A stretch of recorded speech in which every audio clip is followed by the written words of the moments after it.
ሰላም ጤና ይስጥልን ተመልካቾቻችን፣ ይህ ሳምንታዊ የኢዜአ ስፖርት ፕሮግራም ነው። በዛሬው ዝግጅት የኢትዮጵያ ሴቶች ፕሪሚየር ሊግ የሁለተኛ ዙር ጅማሮን የተመለከቱ መረጃዎችን ይዘን ቀርበናል። ፕሮግራሙን በመምራት እኔ ሙሴ መለሰ አብራችሁ ቆያለሁ። እስከ ፕሮግራም ፍጻሜ መልካም ቆይታ።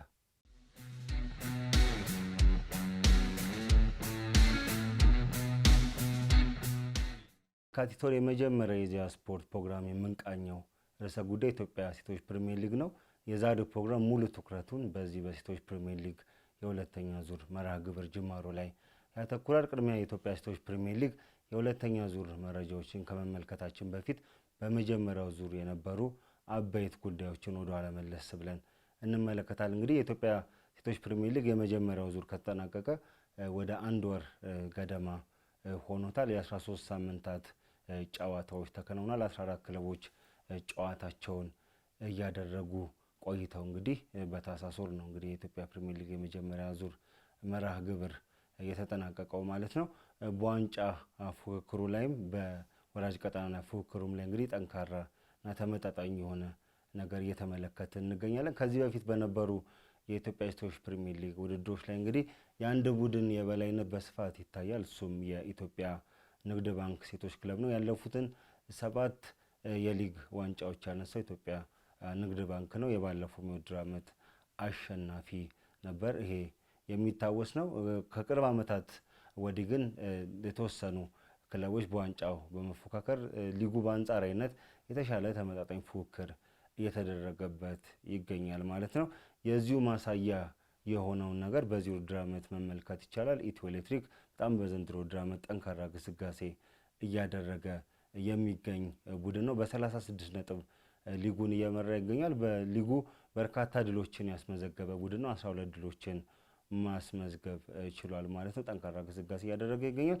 የፊት መስመር ተሰላፊያ ዳግማዊት ሰለሞን 18 ግቦችን በማስቆጠር የከፍተኛ ግብ አስቆጣሪነቱን እየመራች ይገኛል። ኢትዮ ኤሌክትሪክ ካስቆጠራቸው ግቦች እንግዲህ ከግማሽ በላይ የሚሆነውን ዳግማዊት ናት ያስቆጠረችው። የምን ያለ ቡድኑ ቁልፍና ወሳኝ ተጫዋች መሆኗን የሚያመላክት ነው ማለት። ኢትዮጵያ ኤሌክትሪክ በዘንድሮ ውድድር ዓመት ጠንካራና ወጥ የሆነ ብቃት እያሳየ ይገኛል ማለት ነው። ኢትዮ ኤሌክትሪክ በዘንድሮ ውድድር ዓመት ጠንካራ ግስጋሴ እያደረገ ይገኛል። በዋንጫ ፉክክሩም እንግዲህ በሁለተኛው ዙር በዚሁ ብቃቱ ከዘለቀ በዋንጫ ከሚጠበቁ ቡድኖች አንዱ ነው ማለት ይቻላል። ሌላኛው ኢትዮጵያ ንግድ ባንክ ነው። ኢትዮጵያ ንግድ ባንክ በመጠኑም ቢሆን የመንገራገጭ ነገር ታይቶበታል። ወጥ የሆነ ብቃት ከማሳየት አኳያ የፊት መስመር ተሰላፊዎቹ ነሲና ፋቁማ ወደ መቻል ማምራታቸውን ተከትሎ ሎዛ አበራ ወደ አሜሪካ ካመራች ዓመታት ተቆጥሯል።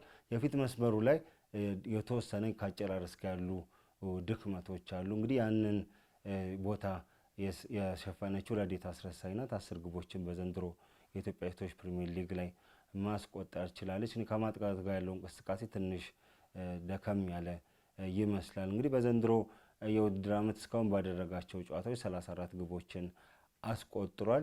ከነዚህ ግቦች የመጡት ከቅድም እንዳነሳው ረዴት አስረሳኝ 10 ግቦችን አስቆጥሯል። ሌሎቹ ከማማካይ ተጫዋቾች የተከላካይ ተጫዋቾች የሚያስቆጥሯቸው ግቦች ናቸው። 34 ግቦችን አስቆጥሯል። በርካታ ግብ ያስቆጠረው ቡድን ነው የኢትዮጵያ ንግድ ባንክ በዘንድሮ ውድድር ዓመት። አነስተኛ ግብ መጠን የሚያስተናግደው ይሄ ቡድን ነው። 3 ግቦች ብቻ ነው እስካሁን የተቆጠሩበት። በሊጉም ብቸኛ አንድ ሽንፈት ነው ያስተናገደው እንደ ኢትዮ ኤሌክትሪክ። እሱንም ሽንፈት ያስተናገደው እንግዲህ ኢትዮጵያ ንግድ ባንክ በኢትዮ ኤሌክትሪክ በመጀመሪያው ዙር መርሃ ግብር ነው ማለት ነው። ቅድም ያላነሳሁት ኢትዮ ኤሌክትሪክ አንድ ሽንፈት አስተናግዷል በእነዚህ 13 መርሃ ግብር።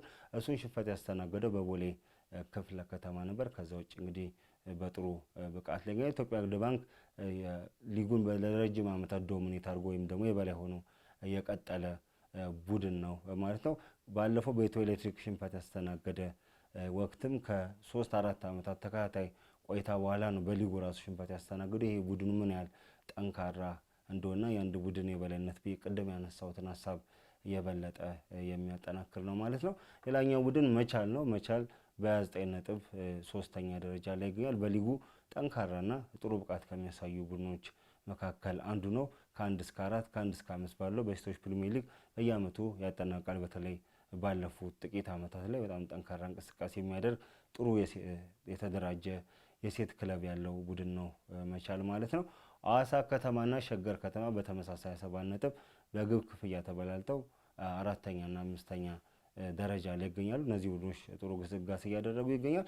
ሐዋሳ ከተማ እንግዲህ ቀድሞ የኢትዮጵያ ብሔራዊ ቡድን አምበል እና አጥቂ ብርቱካን ገብረ ክርስቶስ ትገኛለች። ለዘንድሮ ለቡድኑ ጥሩ ብቃት የእሱ አስተዋጽኦ ከፍተኛ ነው። ባለፈው ዓመት ከኢትዮጵያ ሴቶች ብሔራዊ ቡድን ራሷን ማግለሏ የሚታወስ ነው። ከዛም በኋላ ሙሉ ትኩረቷን ወደ ክለብ ጨዋታ በማድረግ በሐዋሳ ከተማ የዘንድሮን የውድድር ዓመት እያሳለፈች ትገኛለች። ከዚህ ቀደም በኢትዮጵያ ንግድ ባንክ ስትጫወትም የምናስታውሳት ድንቅ የፊት መስመር ተጫዋች ናት ማለት ነው።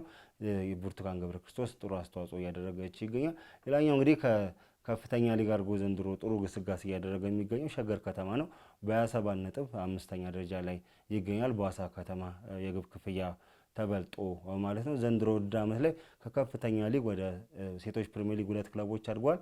እነሱም ይርጋ ጨፌ ቡናና ያነሳውት ሸገር ከተማ ነው። ሸገር ከተማ ጥሩ እንቅስቃሴ እያደረገ ይገኛል። በኢትዮጵያ በወንዶቹ ፕሪሚየር ሊግ ዘንድሮ ከታች መጥቶ እንግዲህ ድንቅ እንቅስቃሴ እያደረገ የሚገኘው ነገሌ አርሲ ጋር የሚመሳሰል ወቅታዊ ጥሩ ብቃት እያሳየ ይገኛል ማለት ነው። እነዚህ ቡድኖች በዋናነት የሚጠቀሱ ናቸው። ሌላው እንግዲህ በሊጉ ግርጌ ላይ የሚገኙት አርባ ምንጭ ከተማና አዲስ አበባ ከተማ ናቸው።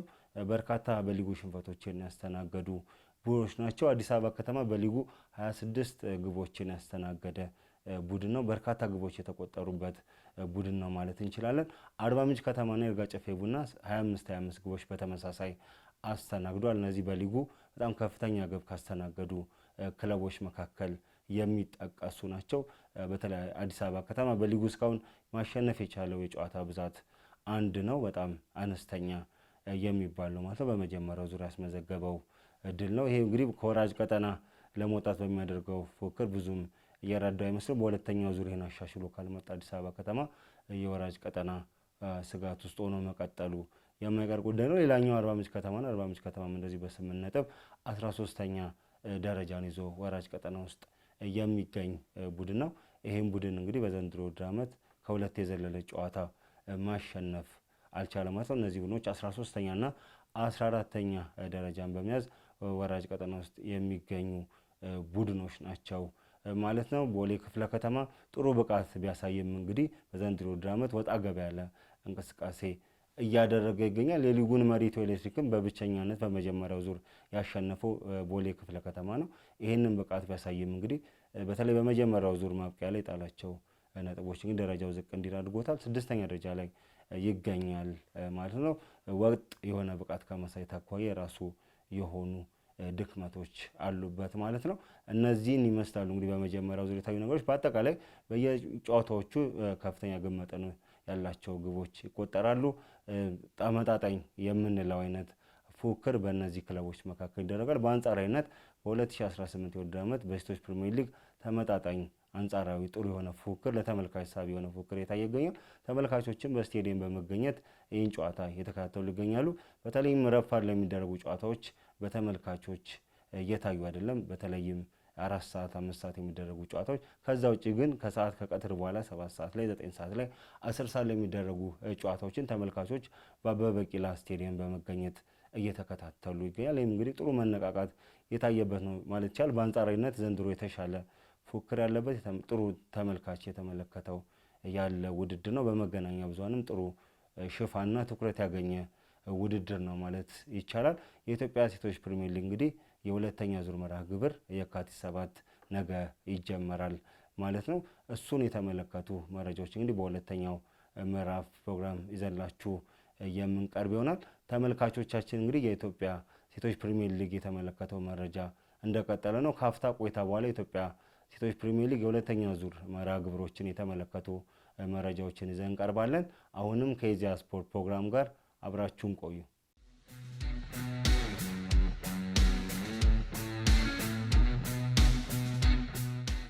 የሰናል ተመልካቾቻችን የኢትዮጵያ ሴቶች ፕሪሚየር ሊግ የተመለከተው መረጃውንም እንደቀጠለ ነው። በመጀመሪያው ምዕራፍ የኢትዮጵያ ሴቶች ፕሪሚየር ሊግ የመጀመሪያ ዙር የተመለከቱ መረጃዎችን አንስተናል። በሁለተኛው ምዕራፍ ደግሞ የኢትዮጵያ ሴቶች ፕሪሚየር ሊግ የሁለተኛ ዙር መርሃ ግብር ጅማሮን አስመልክቶ ያሉ መረጃዎችን እናቀርብላችኋለን። የኢትዮጵያ ሴቶች ፕሪሚየር ሊግ እንግዲህ የሁለተኛው ዙር መርሃ ግብር ነገ ቅዳሜ በ19ኛ ሳምንት መርሃ ግብሮች የሚመለስ ይሆናል። በዕለቱ ሶስት ጨዋታዎች ይከናወናሉ ማለት። የመጀመሪያው ጨዋታ ቦሌ ክፍለ ከተማ ከሲዳማ ቡና የሚያደርጉት ጨዋታ ነው። ከረፋዱ 4 ሰዓት ላይ በአበበ ቢቂላ ስቴዲየም የሚከናወን ጨዋታ ነው። እነዚህ ሁለቱ ቡድኖች በመጀመሪያው ዙር ባደረጉት ጨዋታ ያለ ግብ ባቻ ውጤት መለያየታቸው ይታወሳል።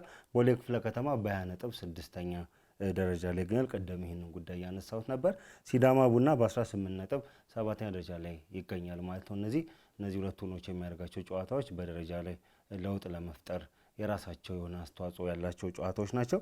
ሌላ የምንመለከተው ጨዋታ አዲስ አበባ ከተማ ከልደታ ክፍለ ከተማ የሚደረገው ጨዋታ ነው። እሱም ከቀኑ 7 ሰዓት ላይ በአበበ ቢቂላ ስቴዲየም ይከናወናል። አዲስ አበባ ከተማ እንግዲህ በ5 ነጥብ የመጨረሻውን 14ኛ ደረጃ የወራጅ ቀጠና ውስጥ የሚገኝ ቡድን ነው። ቀደም እንዳነሳው ደካማ ብቃት እያሳዩ ካሉ የሊጉ ቡድኖች አንዱ ነው። አንድ ድል ብቻ ነው እስካሁን በመጀመሪያው ዙር እያስመዘገበው ማለት ነው። ተጋጣሚው ልደታ ክፍለ ከተማ በ8 ነጥብ 12ኛ ደረጃን ይዟል። ይህም ወራጅ ቀጠና ስጋት ያለበት ቡድን ነው ማለት ነው። ቡድኖቹ በመጀመሪያው ዙር በነበራቸው ጨዋታ አዲስ አበባ ከተማ 1-0 ማሸነፉ ይታወሳል። አዲስ አበባ ከተማ ብቸኛ የሴቶች ፕሪሚየር ሊግ ድሉን ያስመዘገበው እንግዲህ በልደታ ክፍለ ከተማ ላይ ነው። እንግዲህ ድጋሚ ሁለተኛ ድሉን በዚህ ቡድን ላይ ያስመዘግባል የሚለውን ነገር የምንመለከት ይሆናል። በሌላኛው መርሃ ግብር አዲስ አዳጊው ይርጋ ጨፌ ቡና ከአርባ ምንጭ ከተማ ከቀኑ 9 ሰዓት ላይ በአበበ ቢቂላ ስቴዲየም ጨዋታቸውን ያደርጋሉ። እንግዲህ አዲስ አዳጊው ይርጋ ጨፌ ቡና በ10 ነጥብ 11ኛ ደረጃ ላይ ይገኛል። አርባ ምንጭ ከተማ በ8 ነጥብ 13ኛ ደረጃን ይዞ ወራጅ ቀጠና ውስጥ ይገኛል። ሁለቱ ቡድኖች በመጀመሪያው ዙር ያደረጉት ጨዋታ ያለግባቸው ውጤት መጠናቀቁ የሚታወስ ነው ማለት ነው። ሌሎች መርሃ ግብሮችን እንደዚሁ እንመለከታለን። ውለትም እንደዚሁ ሲቀጥል ሁለት መርሃ ግብሮች የሚከናወኑ ይሆናል። ኢትዮ ኤሌክትሪክ ከመቻል ከቀኑ 10 ሰዓት በአዲስ አበባ ስቴዲየም የሚያደርጉት ጨዋታ የሳምንቱ ተጠባቂ ጨዋታ ነው። ቅድም እንዳነሱት ኢትዮጵያ ኤሌክትሪክ በ36 ነጥብ ሊጉን እየመራ ይገኛል። መቻል በ29 ነጥብ ሶስተኛ ደረጃ ላይ ይገኛል። አንደኛና ሶስተኛ ደረጃ ላይ የሚገኙት እነዚህ ሁለቱ ቡድኖች የሚያደርጉት ጨዋታ የሳምንቱ ተጠባቂ ጨዋታ ነው። ኢትዮ ኤሌክትሪክ በውድድር ዓመቱ ባደረጋቸው 13 ጨዋታዎች 12 ጊዜ ድል ቀንቶታል። አንድ ጊዜ ሽንፈት አስተናግዷል። በ13ቱ ጨዋታዎች 32 ግቦችን ከመረብ ላይ ሲያሳርፍ 7 ጎሎችን እንደዚሁ አስተናግዷል ማለት ነው። ቡድኑ ሊጉም በ36 ነጥብ እየመራ ይገኛል ማለት ነው። ተጋጣሚ መቻል በበኩሉ በተመሳሳይ 13 ጨዋታዎችን አድርጓል። ከነዚህ ጨዋታዎች መካከል 9ን ሲያሸንፍ 2 ጊዜ ተሸንፏል። በቀሪ 2 ጨዋታዎች ላይ አቻ ተለያይቷል። 23 ግቦችን ከመረብ ላይ ሲያሳርፍ 7 ግቦችን አስተናግዷል። በ29 ነጥብ ሶስተኛ ደረጃ ላይ ይገኛል።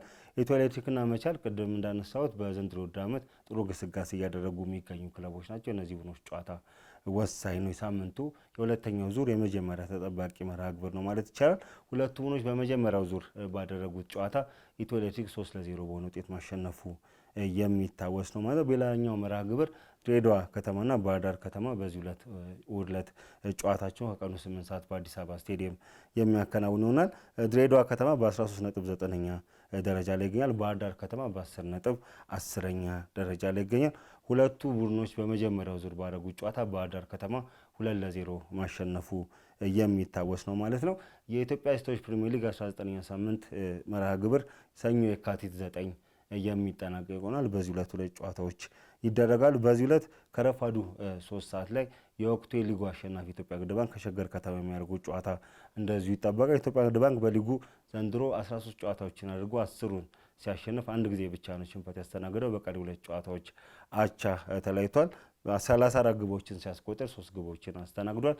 ቅድም እንዳነሳሁት በዘንድሮ ኢትዮጵያ ፕሪሚየር ሊግ ከፍተኛ ግብ መጠን ያስቆጠረ ቡድን አነስተኛ ግብ መጠን ያስተናገደ ቡድን ኢትዮጵያ ንግድ ባንክ የወቅቱ የሊጉ አሸናፊ ኢትዮጵያ ንግድ ባንክ በ32 ነጥብ ከሊጉ መሪ ኢትዮ ኤሌክትሪክ በ4 ነጥብ ዝቅ ብሎ ሁለተኛ ደረጃ ላይ ይገኛል ማለት ነው። ኢትዮጵያ ንግድ ባንክ በዘንድሮ ዓመት ከፍተኛ ግብ ያስቆጠረ ቡድን ነው። ተጋጣሚው ሸገር ከተማ እስካሁን ባከናወናቸው 13 ጨዋታዎች 9 ጊዜ አሸንፏል። በቀሪ 4 ጨዋታዎች ሽንፈት አስተናግዷል። አቻ የወጣው ጨዋታ የለም። በ13ቱ ጨዋታዎች ላይ 21 ግቦችን ሲያስቆጠር 13 ጎሎች ተቆጥሮበታል። አዲስ አዳጊው ሸገር ከተማ በ27 ነጥብ 5ኛ ደረጃ ላይ ይገኛል ማለት ነው። ጨዋታው ተመጣጣኝ ፉክክር ይደረግበታል ተብሎ ይጠበቃል ማለት ነው። ሁለቱ ቡድኖች በመጀመሪያው ዙር ባደረጉት ጨዋታ ኢትዮጵያ ንግድ ባንክ 2-1 ማሸነፉ ይታወሳል። ይህ ጨዋታ እንግዲህ ኢትዮጵያ ንግድ ባንክ በተስተካካይ መርሃ ግብር ያከናወነው ጨዋታ መሆኑ የሚታወስ ነው። ኢትዮጵያ ንግድ ባንክ ባሳለፍነው ዓመት በካፍ ሴቶች ሻምፒዮንስ ሊግ ማጣሪያ ጨዋታ በነበረበት ተሳትፎ ምክንያት የመጀመሪያ 2 ጨዋታዎችን አላደረገም ነበር። በተስተካካይ መርሃ ግብር ተይዞለት ነበር። ከነዚህ ጨዋታዎች መካከል አንዱ የነበረው ጨዋታ እንግዲህ በኢትዮጵያ ንግድ ባንክ አሸናፊነት 2-1 መጠናቀቁ የሚታወስ ነው። የመጀመሪያው ዙር መገባደጃ ላይ የተደረገ የተስተካካይ ጨዋታ መርሃ ግብር ነው። እንግዲህ በመጀመሪያው ዙር መገባደጃ የተገናኙት ሁለቱ ቡድኖች በሁለተኛው ዙር በመጀመሪያ ጨዋታ እንግዲህ ይገናኛሉ። የጨዋታ የሚጠበቅ ይሆናል ማለት ነው። ቀጣይ መርሃ ግብሮች እንግዲህ በተከታታይ የሚደረግ ይሆናል። የ20ኛ ሳምንት ጨዋታዎች ነው ከፊታችን ሮብ የሚደረግ ይሆናል። ከአንድ ቀን ረፍት በኋላ የ20ኛ ሳምንት መርሃ ግብር ረቡዕ ዕለት የሚደረጉ ይሆናል ማለት ነው። በቀጣይ ሳምንት የሚደረጉ ጨዋታዎች ናቸው። እነዚህ ጨዋታዎች እንግዲህ በወራጅ ቀጠናው ላይ እና በዋንጫ ፉክክሩ ላይ ራሳቸው የሆነ ተጽዕኖ አላቸው። የመጨረሻ 2 ሳምንት ጨዋታዎች እንግዲህ በቀጣይ ቀናት ቦታቸውና እንግዲህ ቀናትና ሰዓታቸው እንደሚገለጽ የኢትዮጵያ እግር ኳስ ፌዴሬሽን ለኢዜአ ስፖርት ባደረሰው መረጃ መላክቷል። ሁሉም ጨዋታዎች በአበበ ቢቂላ ስቴዲየም ነው የሚከናወኑት። ከዚህ ቀደምም የመጀመሪያው ዙር ጨዋታዎች በአዲስ አበባ ስቴዲየም ነበር የተከናወኑት፣ በአበበ ቢቂላ ስቴዲየም ነበር የተከናወኑት። ቀጣይም የሁለተኛ ዙር መርሃ ግብሮችም በአበበ ቢቂላ ስቴዲየም እንደሚደረጉ ፌዴሬሽኑ ያደረሰን መረጃ ያመለክታል ማለት ነው። በአንጻራዊነት በዘንድሮ ዓመት ጥሩ ፉክክር የታየበት የሚገኝ ኢትዮጵያ ሴቶች ፕሪሚየር ሊግ ነገ ይጀምራል። ቀጣይ እሱን የተመለከቱ መረጃዎችን እንግዲህ በቀጣይ ፕሮግራሞቻችን ላይ በስፋት የምንመለስባቸው ይሆናል። ተመልካቾቻችን የዛሬው የኢዜአ ስፖርት ፕሮግራም ይመስል ነበረ። ሳምንት በሌላ ፕሮግራም እስከምንገናኝ እስከ ሳምንት ቸርን ሰንብት።